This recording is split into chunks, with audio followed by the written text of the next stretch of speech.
What concrete actions do you take to embody compassion, not just as a feeling, but as a lived discipline? Well, I guess one tries to make decisions that favor the greatest good or the most help for others when one can do that rationally. Always returning to the notion of passion as one of the prime virtues of being aware. Making any sense, Dave?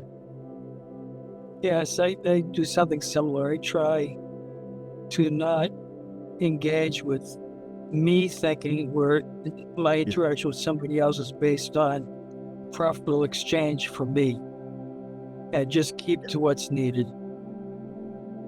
Right, and with a view towards what's larger or grander and how this fits into that, rather than seeing it as an isolated case that needs individual attention. Yes. Yes, I think that's a great way to increase compassion and maintain compassion. Luna? I would say deconceptualizing it. Good. In the sense that too often people in our position tend to think a lot about compassion without actually doing it spontaneously. And so what I mean here is trying to deconceptualize it, get rid of this idea of compassion, thinking about how to be compassionate, and try to be open to the possibility at any moment in one's life of having spontaneous acts of compassion towards others. I like that. Thank you. Sounds good. That spontaneous action is critical. Yes. And that's where this finally plays out, so that it's not a matter of conceptual values. It's a spontaneous response to the good. Right. Thank you. I like that. Another question? Yeah. When you feel spiritually empty or disconnected, what do you turn to? And does it actually help you to return to what matters most? Well, Dave, would you like to take this one first? Well, actually, I haven't felt disconnected in some time. All right. When I felt disconnected, I'm lost in my conceptual mind, and I just don't believe it anymore. Like, for example, it is one that came to me recently. Terry, you receiving me? Yes. Okay. Somebody on the radio was bringing up the idea of a strawberry. And I had a memory of a strawberry, but it didn't involve taste. It involved a description of taste, but it didn't involve taste. So how reliable is my memory as far as factual experience goes? Not very reliable. It's like a ghost image of real events. So that's like psychological memory rather than being memory. Yes, conceptual, not existential. Yes. Well, when I feel disconnected, and it's really rare, and for the same reasons that Dave mentions, because that being disconnected is essentially conceptual. But it generally means that something else in my life is out of balance, and I'm not paying enough attention to any of the good things that I should be doing, body, mind, heart, and soul. And I'm not giving enough attention to one of those areas. And it's generally pretty easy to figure out where I should be spending a little more time or a little less time. And that process brings me back to the center and to that position that Dave describes.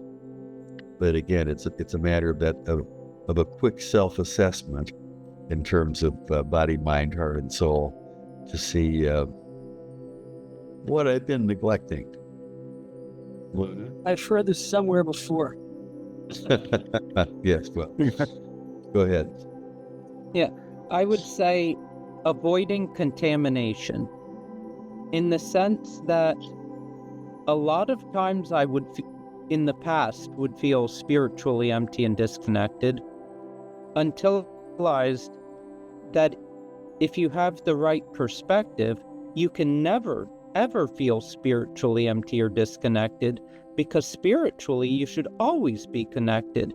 The problem was that if I was physically tired, emotionally exhausted, maybe intellectually feeling empty or disconnected, it would contaminate my spiritual life until I learned how to avoid that contamination. And tell us again about how to avoid that contamination. By knowing and feeling that none of that is ultimately real, but the fullness that you feel in your inner depth, whether it's your heart or your stomach, that's what's real. And if you're physically tired, well, it doesn't matter. That which is. If you feel intellectually empty because everything that you've been discussing or reading is dry and dull, well, it doesn't matter, because if you look at the universe, everything which is an arm and leg and toe and finger and extension of the divine is beautiful. And if you approach nature with that childlike sense of wonder, then every day, every moment is new again. Because for a child, every moment really is new. And then as adults, we get into habits, and habits are deadly. And we get stuck in our own conceptual versions of what reality is. Yes. All of us are world builders, kind of like a Tolkien or C.S. Lewis. We just think that the imaginary worlds that we build are the real world, but they're not. No. How could they be? Okay, next one. What in your... Let's keep on with this one for just a moment. Okay. Making changes. I think if when one feels empty or disconnected, one can turn to the things one knows as joy, or things that will bring out joy in one's life, and make an effort to do those things and enjoy them, and in the same process, in the same time, connect and not be disconnected anymore. But there are things that bring us joy that we can recur to. Make sense? Yes. All right, I just wanted to add that. I would also just add, I think that it's important to keep things fresh and to get out of your comfort zone. So if your comfort zone is painting, do something musical. If your comfort zone is reading, get into nature. If your comfort zone is physical, maybe try to do something a bit intellectual, but just get out of that comfort zone. Again, even spiritually speaking, if there's a practice that you do and it's not doing it for you, don't force it. Don't force it. Change things up. Make things fresh. Yes, I agree completely. Because if you make a change, that will at least put a different light on things, rather than trying to force something that's just not working. And something you've said many, many times is, sometimes if things aren't working spiritually, maybe look for a physiological cause or something like that. I mean, maybe if you're feeling a bit low in energy, maybe you have a B12 deficiency, or maybe you need to see a therapist, or all sorts of possible things. But it doesn't mean that your spiritual life is failing. It just means maybe your body's telling you something and you should get it checked out. Yes, I think that's a good point. All too often, people tend to look for these things in conceptual dimensions, when in fact, as you say, they may be a little low on B12 or something. what in your daily life nourishes your spirit and what depletes it? And are you willing to make changes accordingly? Well, I think there are many things in my daily life that encourage or at least allow engagement with the spiritual. And every opportunity to be aware and be present and pay attention to those things is a rich opportunity to return to that which is real. And the thing that depletes it is not giving it any attention, is being, overwhelmed by worldly things, or for that matter, emotional things.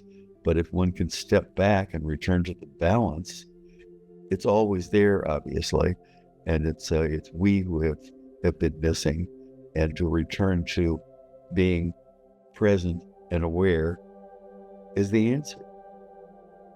I think that's my answer. What do you think, David? I think it's a very good answer. I used to ignore awareness and get lost in conceptual chatter inside. And now I find every perception is a pointer back to awareness, as long as I don't override it willfully. Yes, everything points back to awareness. It's just easy to forget that. Oh, yes. But it's so sweet to rest in it. Oh. But the other thing that's helped is I took an early retirement. And through the years of my retirement, I peeled away stuff that I didn't need. So really, I'm like a monk with benefits. So I don't have too many distractions in my life. And that's fine by me. Good plan. I probably have too many distractions in my life at the moment, but I'm trying to constrain those and bring them down to a set of things that actually is more joyful or is more facilitative of prompting that recognition. And you're masterfully doing it. I'm taking the easy way out. No more temptation, because the temptation isn't around anymore. Well, yes, there's a lot to be said for that. And so often, I think there's this decision to be made, and I'd be interested in both of your responses to responding to one of those problems or conditions. There's a tendency to one approach might be to say to explore it and work through it and resolve it. And the other is to say, oh, never mind, let's not deal with that. Let's get back to the question of who am I? What do you think? Well, I think that one way to get back to the question of who am I is contemplation, as described by Mahmoud Shabastari in The Secret Garden. Contemplation, true, is resting in that you don't know about a certain thing. And then resting in the I don't know of a certain thing. So in other words, you realize you need to understand something, and you just rest in that unknowing. And then when it's ready, the answer pops out from knowing, but not conceptual knowledge. It's essential knowledge. The only real and that's worked for me. That's terrific. And thank you. That's a very good description. And you, Luna? I would say, first off, you should know that nothing can deplete your spirit. If you feel your spirit is depleted, it's more a sense of cloudiness. Your spirit is enveloped in fog. It's not depleted. It's still the spirit as it was and is and always shall be. But that sense of fogginess, it's something that more often than not, I think in the present age, comes through static, noise, distraction. And I think the best thing that someone can do is cultivate silence.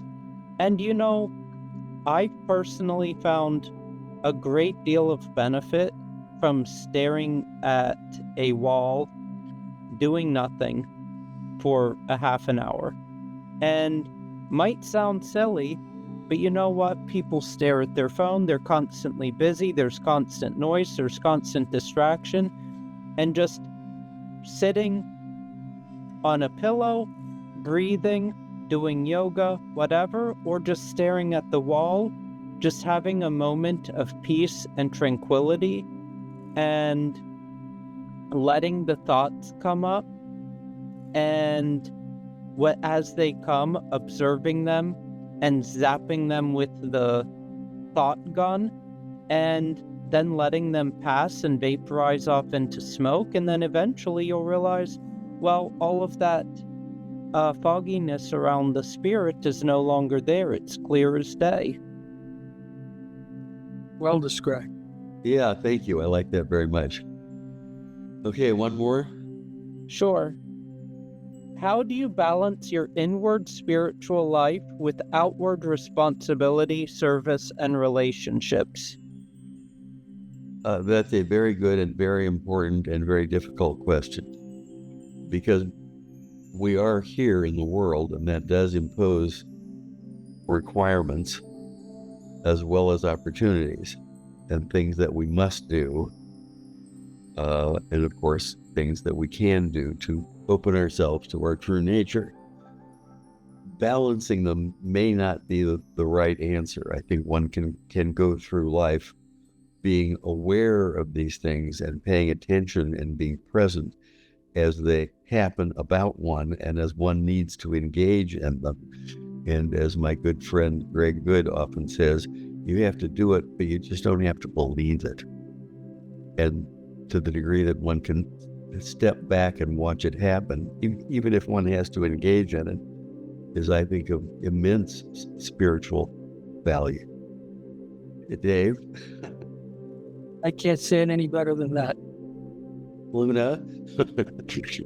I would say that it's not about you're right, not about balancing, but about seeing that ultimately it's one path, and we have to exteriorize the interior and interiorize the exterior so that ultimately they become one, and there's not this false dichotomy between the two.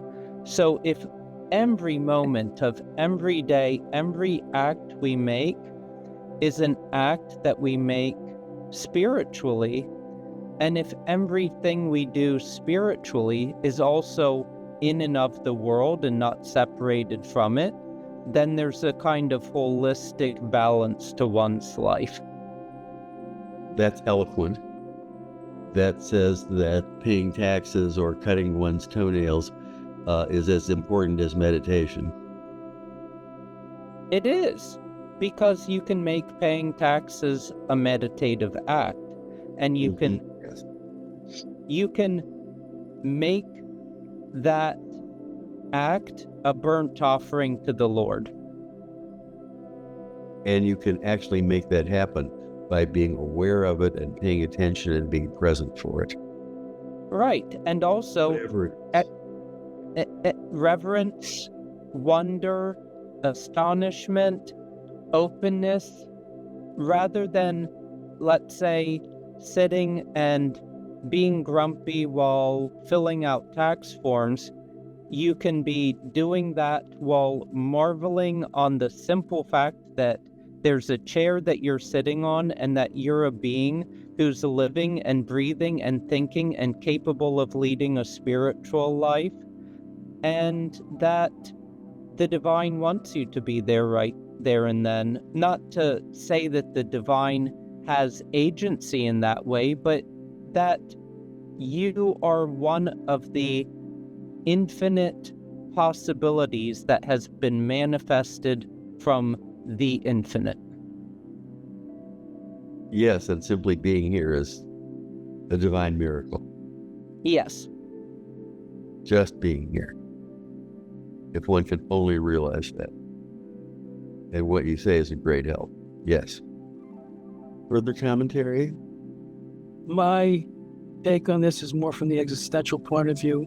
My first teacher once told me, there's nothing special about meditation. It gets you to shut the fuck up and sit in a chair for more than 20 minutes. Now, what you're supposed to do is supposed to take that experience and bring the awareness of that experience into your daily life. And the more you can do that, the more things work out for you, the more happy you are. So what he was saying is your meditation is an opportunity to taste this thing, which you will later bring into everything. Yes, you try to remember the taste or the perfume of the experience. And if you can remember that perfume when you're filling out taxes, it's not so bad. Another thing I'll say is that everything in the present age, in the modern world, tends to objectify things, objectify religion. That's right. And I think we need to bring things back down into the subjective. And not selfishly, but ontologically, act as if we are the only thing that exists. We are the center of the universe, because to a certain extent, we are. If we're one point of the absolute, and the absolute is absolutely absolute, then that point is also the center point. And so there are that being said, there are certain that are more conducive to the spiritual life, whether it's doing that sitting for 20 minutes, meditating, or it's some sort of physical act.